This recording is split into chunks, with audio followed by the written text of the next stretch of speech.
Indiana Attorney General Todd Rokita is leading the charge and says that the DOJ is trying to, quote, chill lawful dissent by parents.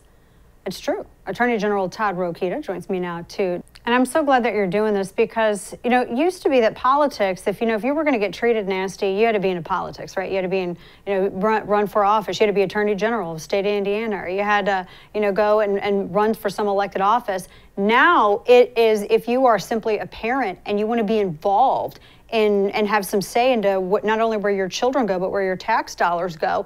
And what gets me is that this administration has used stronger words to describe parents, calling them domestic terrorists. But you can't you can't use terrorists as a way to describe our Afghan partners, as you know, over in Afghanistan, our Afghan partners. They don't even do us the justice of calling us our parental partners. We're just terrorists all the same. Kind of a big disconnect there.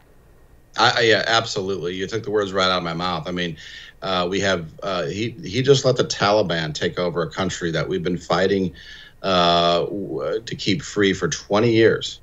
And within a couple weeks, he just let them walk right in before even getting, our allies out. But when it comes to the Department of Justice, this is supposed to be their priority. So look, it's simple intimidation. We're not even sure what they actually can do. But this will go one of two ways. We'll either go into court with this ultimately or eventually, or ultimately, I would ask the parents to make sure they involve their sheriffs. It's the county sheriff that might have the best relief here. And again, you have no right to be violent. You have no right to disrupt or stop a meeting. But it does, there's nothing against you speaking loudly. There's nothing against you being emotional. There's nothing against you showing up and being concerned. And that's not terrorism. So we wanted parents to know that they have someone in their corner. Look, Dana, you and I mean, we can go into these public meetings, no big deal. But for some of these parents, and I thank them for being involved in raising their kids like they're supposed to, like we're all supposed to. But for some of these parents, they may have never interacted face-to-face with government before. And we want them to go in with confidence. We want them to go in educated on their issues and have a civil discourse, but not be afraid.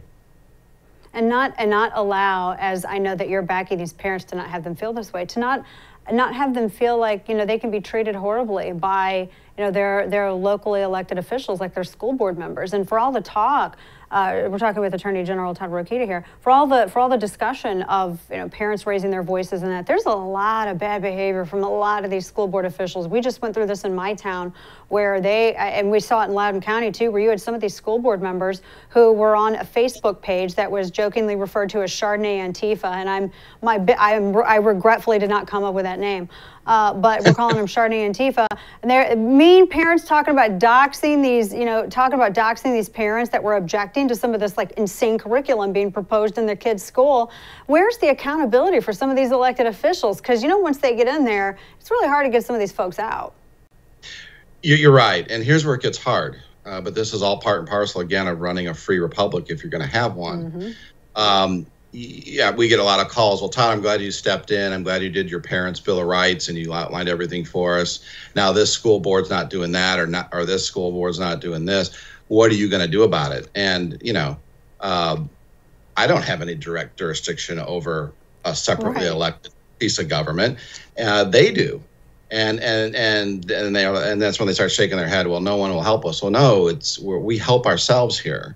And what we guys like me in government need to do, and people like you in the media, Dana, is make sure that we're calling out these things when we see them, and make sure people know what their rights and responsibilities are, and that lawmakers fill that gap with better transparency laws and accountability laws if they're needed in a particular jurisdiction. But ultimately, we put these people in these school boards, and we got to take them out.